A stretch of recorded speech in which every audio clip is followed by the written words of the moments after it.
joining us now, have a look at that posuk in Devarim Yud Tes.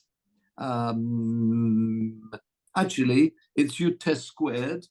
Yud Tes squared, where it talks about Eidim Zomamim, and someone who intends something to happen to another individual, it will rebound back on him. And we will talk more about that, so don't worry. Keitzad Eidim Nasim Zomamim, the Mishnah starts, how do Eidim become Eidim Zomamim? Now, if you would have stopped there, you would have said, well, the fellow said he owed him money. He said he was chayav, whatever, and it will come and rebound back on him. Look at this Mishnah. This Mishnah is nothing like that. And that's really the question the Gemara will ask immediately. In fact, it gives an exceptional case to Eidim Zomamim. What is two exceptional cases to Eidim Zomamim? You can look at the first Rashi, the Gemara would explain what this means, because as we'll see, you asked for an explanation. The Mishnah has asked Keitzad how, and it does not give a standard explanation of what Eidim Zomamim are. So the Gemara will deal with that. But what is the example given in the Mishnah? Says the Mishnah, Me'iden on the Pishploni, people come and give testimony about a certain individual, Shehu ben Gerusha, O ben Chalutza. This person is the son of a Gerusha. That means his mother was a Gerusha. He always thought his mother was not a Gerusha. What are we talking about here? Have a look at Rashi. Es ish Poloni Cohen.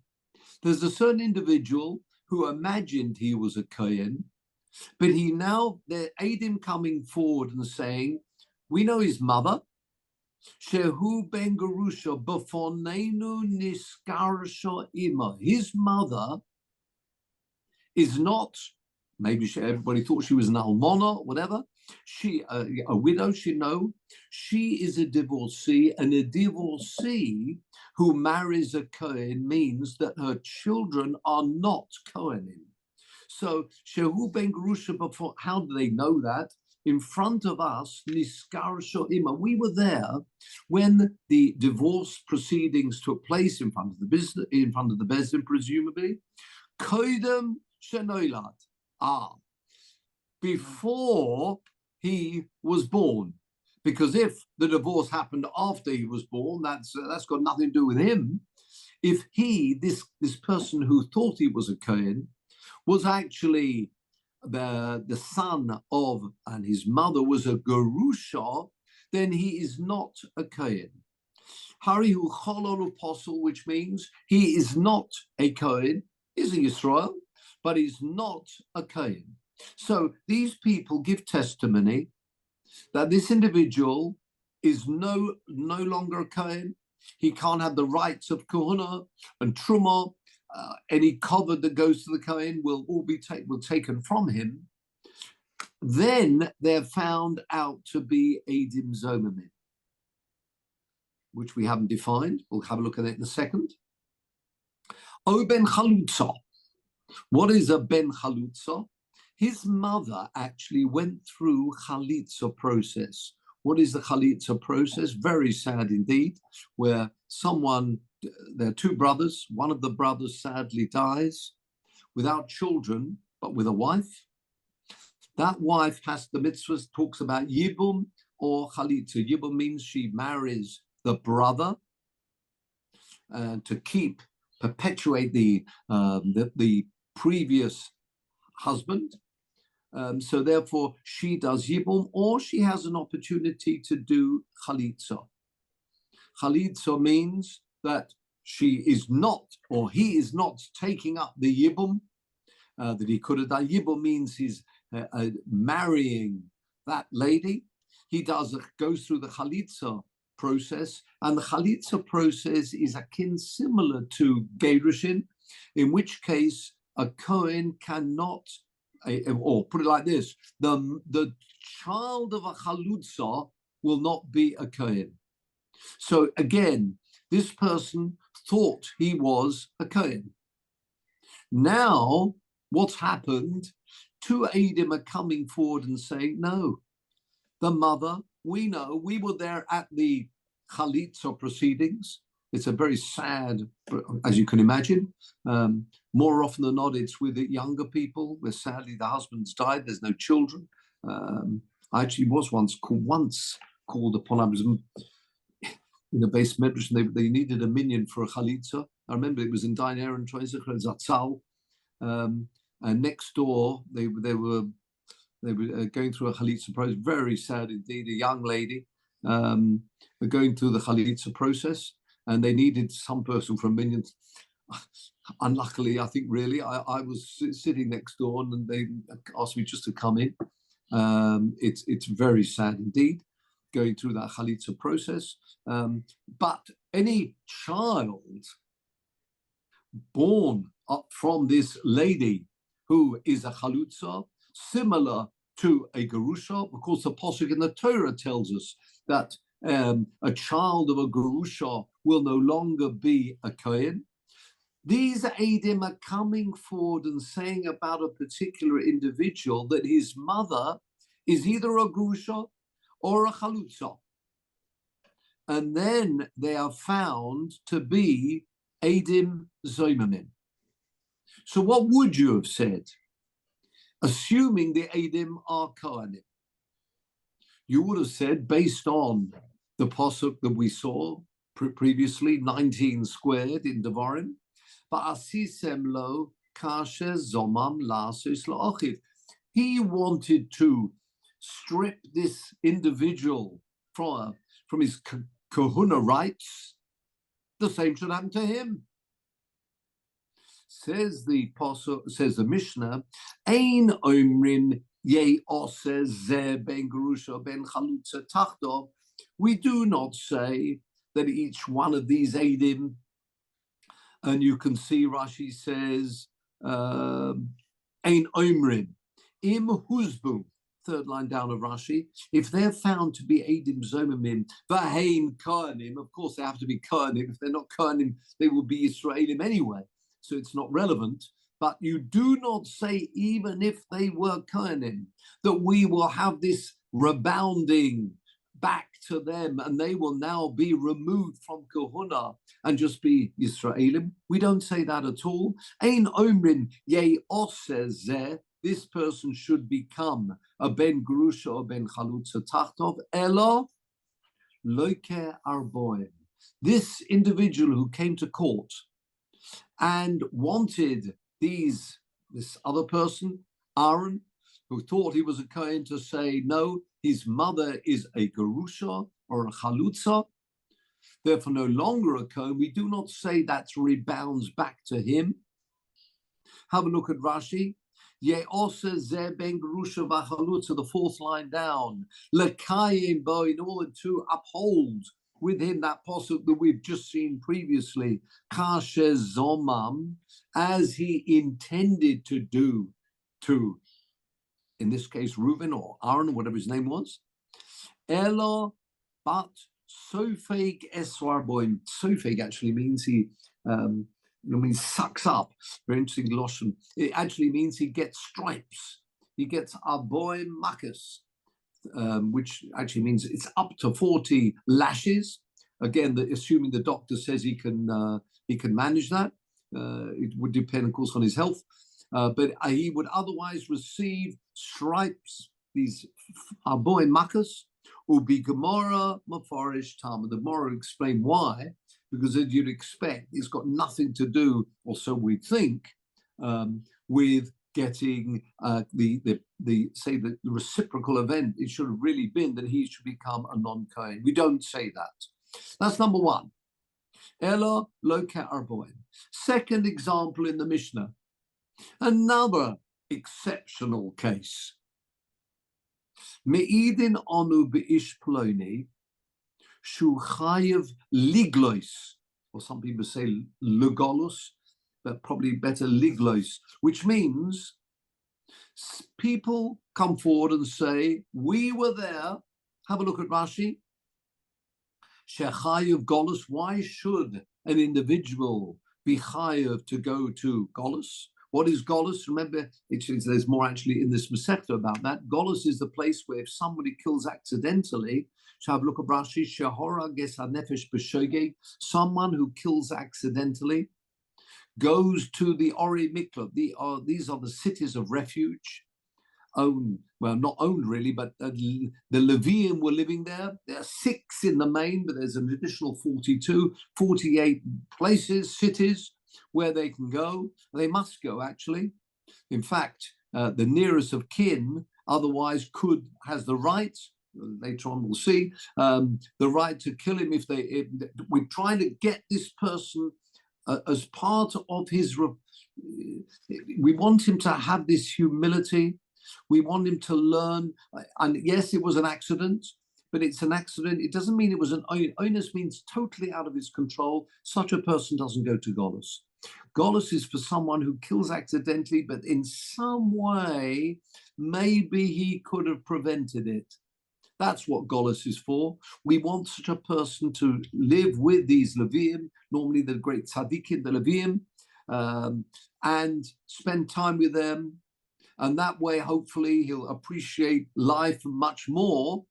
That is part of the process, the healing process of this person who killed accidentally. But I say it's not someone who kills in a way which is total out of his control. So, for example, if the brakes, just had the car checked over, the MOT, brilliant, and the brakes don't function, and sadly he kills someone, that is called an onus. That doesn't need any going off to Golus. It needs nothing. That's not what we're talking about here. We're talking about someone who killed accidentally, and the Bezdin then decided, obviously they look at all the facts, they say that such an individual, yes, it's true, it wasn't intentional, but it was shogeg, which means it was unintentional, but in some way there was a little bit of negligence there. This person, and they announced that he should go to Golus. This is exactly what the Eidim say. The Eidim come forward and say about this particular individual, we were there in the court when it was announced that this individual was Chayav Golus. So, which means he now has to leave his home and take up residence in Ori Miklot. Then the Eidim are found to be Eidim Zomimim. False. A special type of false witnesses, we'll see. What's going to happen to them? Do they have to leave home and go off to Golus? Says the Mishnah, Mi'idin on the Bishpranishu Chayav Liglos. Ein Oimrim Yigaleze Tachtov or Yigleze Tachtov. We do not say that these Eidim, each of them has to now leave home and go and take up residence in the Ori Miklot. But again, Loker Arboim. They get 40 stripes, assuming they can take it. So this is an exceptional case of Eidim Zomimim. As I say, normally you would have expected an Eidim Zomimim case to be where the actual whatever you were planning to do to this other individual will rebound back on him. Financial, very straightforward. Could even be a case where, let's say they'd given testimony that the person was a killer. So that would rebound back on them. But it seems going to Golus, or the first case, making them a non-Kohen, taking away their kahuna, is not something we do. But before we get to the reason why, the Gemara asks, says the Gemara, Hoketzad ein ho'edim nasim zomim miboile. The Mishnah's first few words seem to be incorrect. This is where we do not carry out the rule about the bouncing ball, or the ball which is coming off the wall. We don't do that at all. We carry out a different punishment to whatever they intended. So why does the Mishnah start off saying Kate said Edim Nasim Zomimim? It should have said Kate said Ein ha'edim nasim zoimimim. Have a look at Rashi. Hoki Garcino, this is the correct text. Hi Ketzad Ein ha'edim nasim zoimimi bo'ile. That's what it should have said.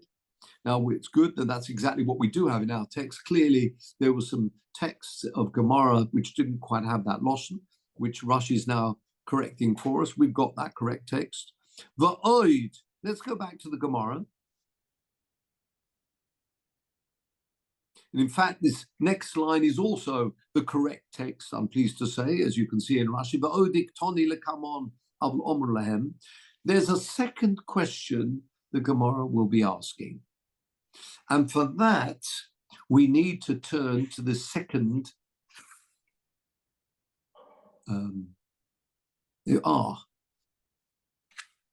Have a look at Daf Hay, the second attachment. Good to have you with us, Michael. Have you got please, Laurie, the second attachment? Thanks.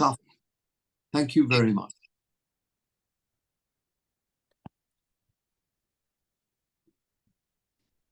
And this is really the main Mishnah dealing with Eidim Zoim. I know it comes later on, and that's why the Gemara is actually asking this question. Thank you. Thank you very much indeed. Second Mishnah is what we're interested in. Can we blow it up slightly? Let's go for a... Oh, excellent. Oh, yes, very good indeed. Thank you.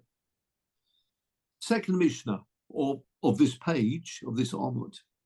Ein ha'edim nasim zomimim. How do edim zomimim? And remember, it was the rule about the punishment that they will get will be the punishment they wanted to give to this other individual. So says the Mishnah, Ein ha'edim nasim zomimim. Edim only become the official Eidim Zomimim, going back to Devarim Yutes, Va'asisem lo kasher zomam, what they intended to do. Einu Eidim Nasim Zomim ad sheyozimu es atzmon, until the people, you'll see in a minute, there's going to be a second pair of Eidim coming in. The way they're found to be false witnesses is people testify about them that they couldn't possibly have given this testimony. So it's not as if, let's say, two people come and say, you owe £1,000, and the other person says, no, I was there in the same event, and that's not true. It wasn't £1,000. It's not one pair of Eidim against another pair of Eidim, but they themselves approve. I say there's proof there from the second pair of Eidim that they couldn't possibly have testified. Why? Ketzad. How does this work? Omru, says the Mishnah, Me'idin onu bishploni. We give testimony about this individual, Shehorag es hanefesh.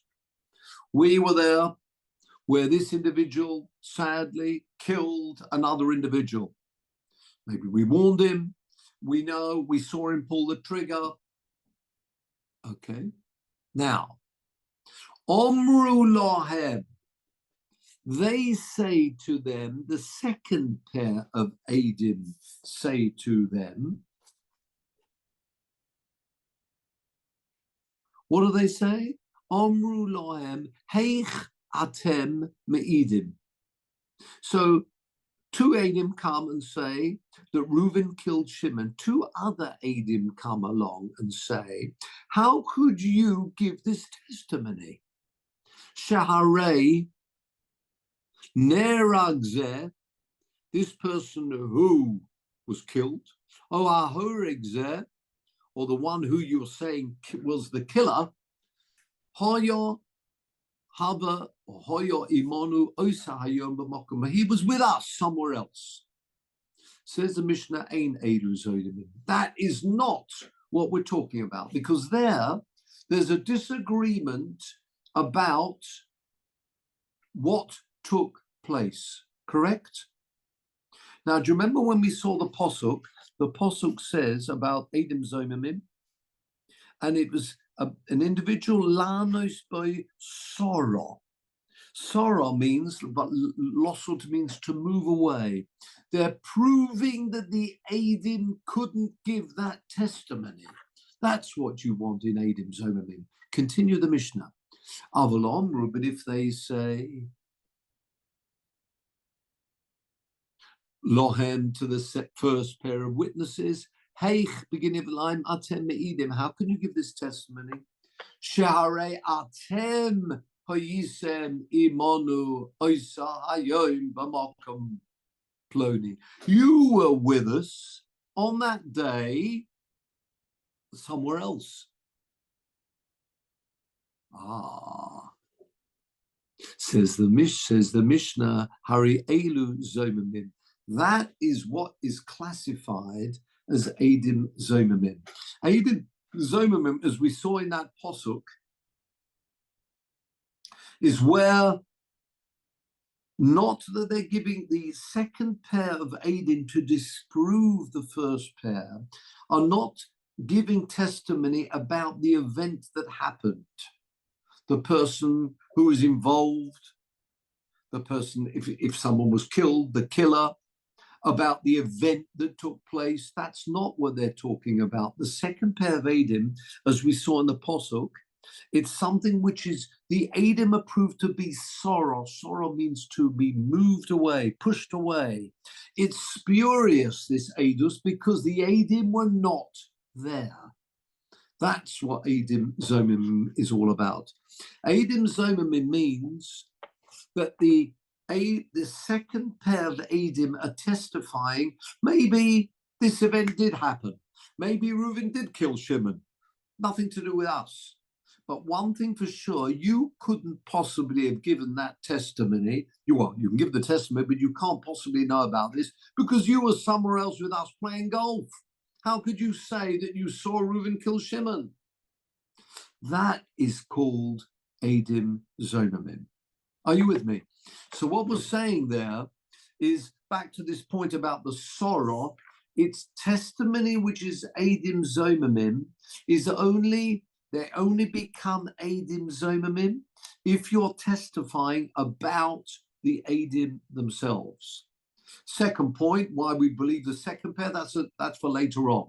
But the point we're making here is Edim Zomamim is only where you testify, the second pair of Edim testify about the first pair of Edim.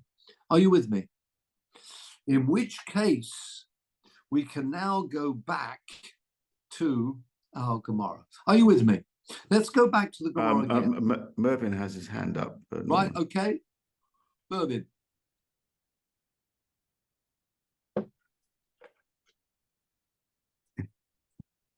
He's not muted, but he's not listening. Trouble coming through? No, I don't know where he is. It's me now. Oh, yes. Okay. Yes. So if my thing's my ear thing. I don't understand the first case, but the Lashon is different now. Shahari Nerak Zonago Hoyo Imonu. Oh, so yeah. Oh, I see the person the murderer or right. He was with us, not right. You were with us. Oh, right. In other words, what is not Edim Zomamim? That's called Edim. That's where you've got two Edim saying, he did do it, and two Edim saying, no, he didn't. Yes, he did. No, he didn't. Yeah, that's called Edus HaKosha. That's where you've got 2 against 2, and that's it. No, the first case is in the singular. Yeah. I'm with you. The Lashon is just very subtly different. It's the first case. It's in the singular. The individual. Yeah, the accused. The accused, or the person who was killed, or whatever. Yes. In the second case, it's plural because it's the Edim. Okay, I'm with you. Yes, quite right. Okay. That's where you got the very subtle difference, but crucial. All coming from that where they're proving that the Edim weren't there to give the testimony. Yeah. So if 2 people giving testimony about an event happening and 2 people say, no, it didn't happen, it was different. Okay, that's 2 against 2, whatever. This is not like that at all. The pair of Adim are giving testimony about something. And what the second pair of Adim are doing, they're taking them away from the event. That's what it is. If you're taking people away from the event, that's called lanos bois sorrow. They're onto something and they're removing them from the whole event. That is called Adim Zonamim. So where you want it, so clearly you've made up the whole story, but more than that, it was impossible. We know it's impossible, say the second pair. You were with us playing golf. When you say at that time, of course, the Bezdin will have to ensure that it's all works and fits. Gemara talks about that. Maybe it was possible he was playing golf, and an hour later he ended up at this the place where the action happened. So that ignoring all of that, if it's impossible, it's exactly the same time, and they're miles apart from each other, perhaps a different country, then clearly they were not there to see this happen. That is called Adim Zonamim. In which case, now let's go back to the Mishnah or the Gemara. So the other witnesses can't undermine aspects of the evidence. They have to say these people can't give evidence in the first place. Correct. Okay. Correct. If they're undermining the evidence, then you've got people saying it did happen and people saying it didn't happen. That's something completely different. And the Bezdin then will have to try and fathom out what is true, what isn't true, etc. If they don't know, they'll have to say, well, both of you disappear, and there's nothing we can do about this until we've got clarity. But that's not what we're talking about here. Adim Zomim is pulling away the Adim, saying you can't. It's not that you made a mistake whether it was £1,000 or £10,000. You weren't there. So you're fabricating the whole event. Where in the second case it could be different. They're not. You see, by making something up and you're not even there, it shows you're doing it purely.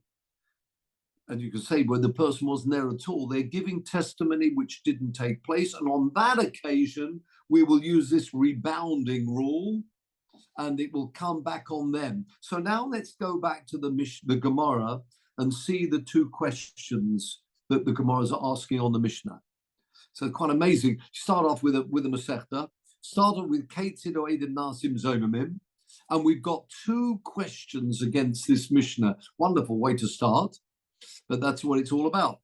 Ho, says the Gemara, how could the Mishnah have started by saying Keitzad Oedim Nasim Zomamim?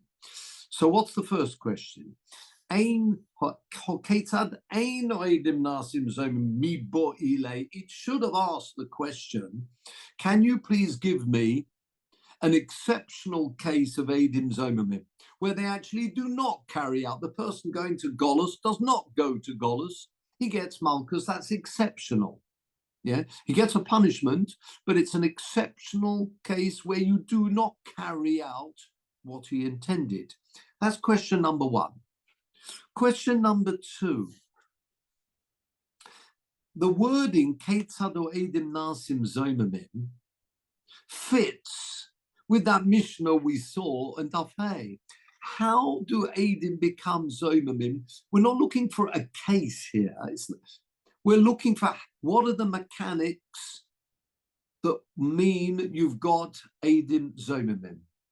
Says the Gemara Va'od, Midiktoni lekamon. Some people leave out this word midiktoni, but with or without that word. Later on, we are going to find, in fact, Rashi's got this word diktoni, so it's better than that mem. So I go back on what I said before. If you look at Rashi's on that, the Va'od, diktoni, not mid, because with the mem, it's better without the mem. Diktoni lekamon, says Rashi. Later on, we learn in Daf Hey what exactly is Eidim Zomamim. And what is the exact case of Eidim Zomamim? Avol omru lahem heich atem me'idim. How could you possibly give the testimony? Sharei ba'oisa hayoim atem hayisem imonu b'mokum ploni. On that day, you were with us, and it's irrelevant. Whatever they're giving testimony about is irrelevant. The point is this: What is the way of having Eidim Zomimim? If it would have started a Keter or Eidim Nasim Zomimim, it should have mentioned the next Mishnah in Daf Hey, which tells us they give testimony about the individuals. That's how you have Eidim Zomimim. And then you can start thinking about, okay, if it turns out to be a Golus case, if it's a monetary, but that the wording Keter or Eidim Nasim Zomimim really warrants that next Mishnah. Hey, again, let's have a look at it. How could you possibly give this testimony?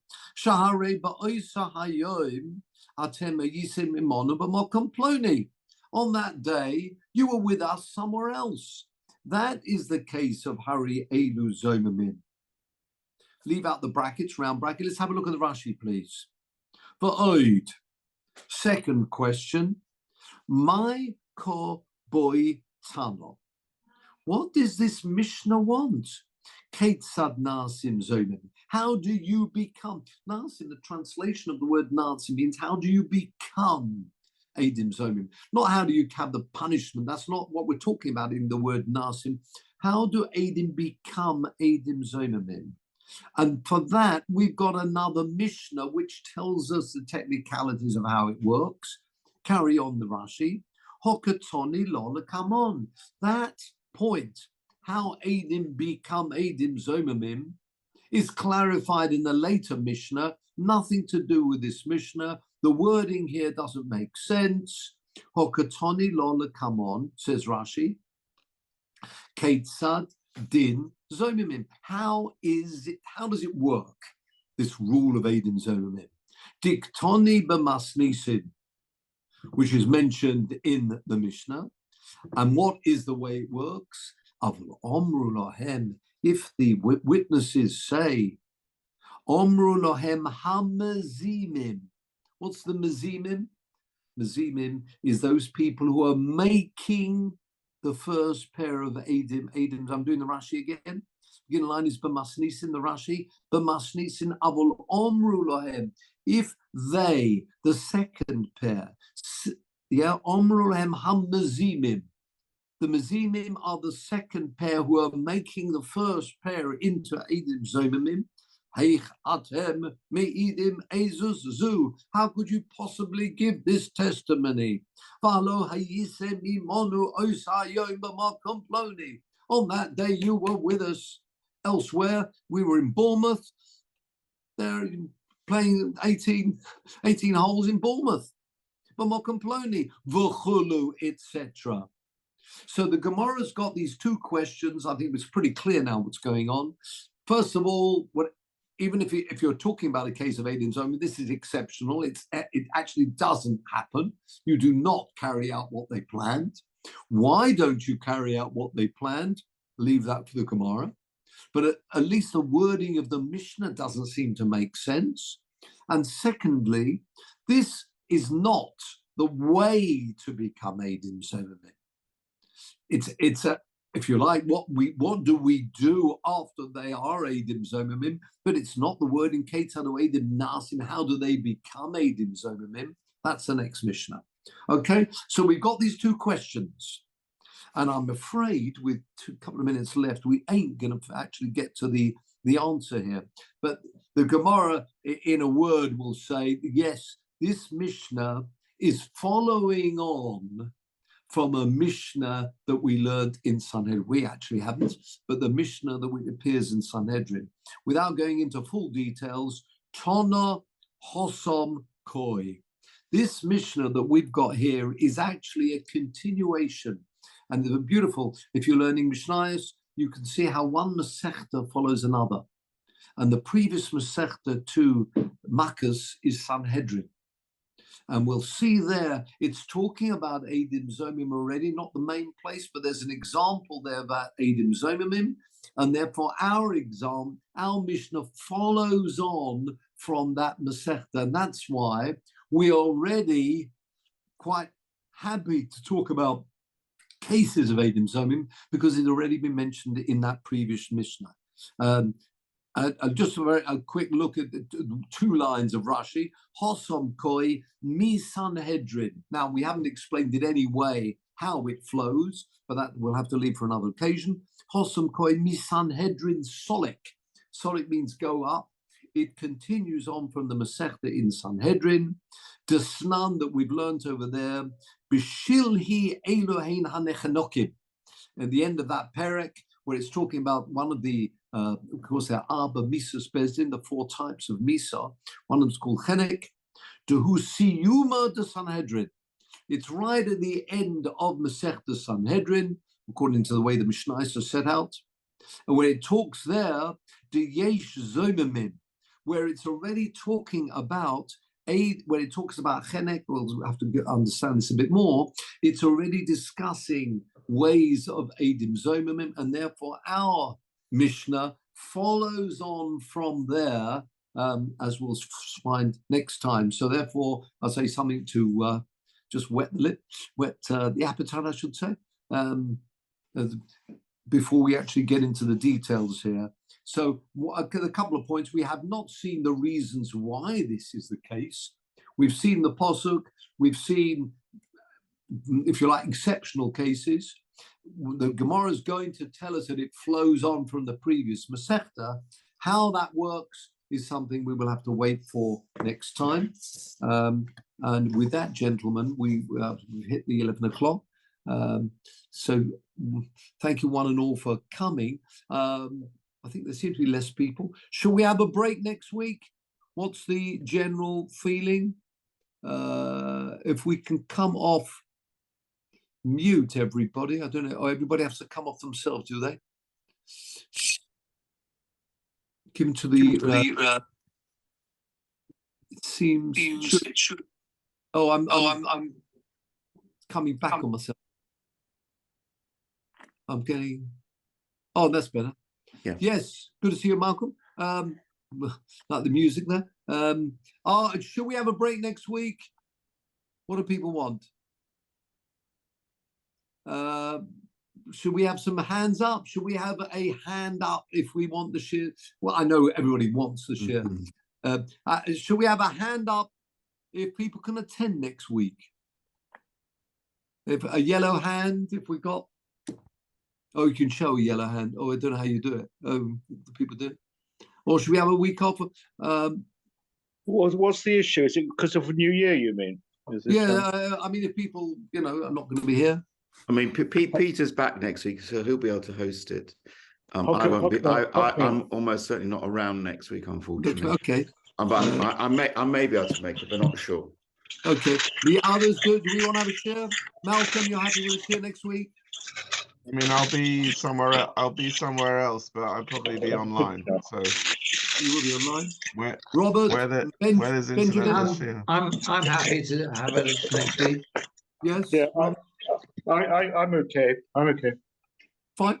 Okay. Very good indeed. Benjamin, you're okay next week. All being well. Okay. So if I can bother you, Laurie, just put a note out saying there will be a shiur, because people who are not here today may think there isn't one. I'll tell Caroline to send out a note. Yeah, that's right. Yeah, and I'll make sure Peter is safely back from the ocean. He was cruising, wasn't he? Yes, he was. Let's hope he's safely back in port, in harbour or wherever.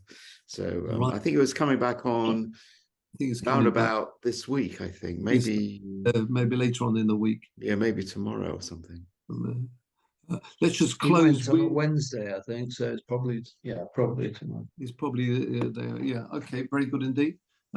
Let's just finish with one chapter of Tim. Laurie, can we? Yes. Finally, yes. To Tehillim 121. Okay. As we Tanakh, well done. We sing this in shul every day. Oh, do you sing it? Yes. Good. So let's take it away. Shir Lamalos.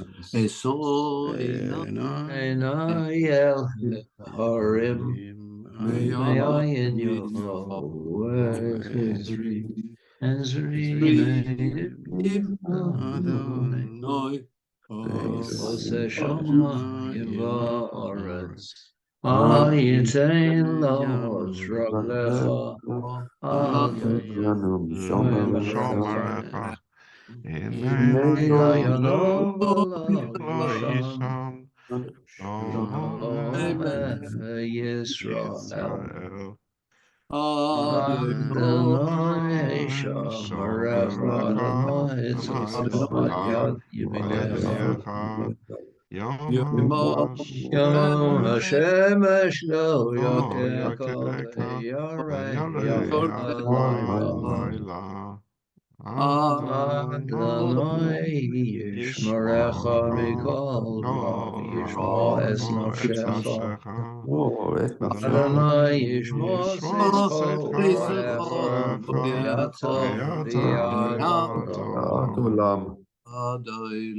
Achinu kol beis Yisrael, hanasunim batzora v'shivyo, hoim dibim v'ayim v'ayavosha, hamokim v'achim aleim, yotzim v'tzola l'ervocha, u'me'afele l'oilo m'shib l'gula, ashlo ba'agona, u'bizman kori b'nom amen. Yes, let's look for students' tables all around. Yeah, sadly, there was where we are.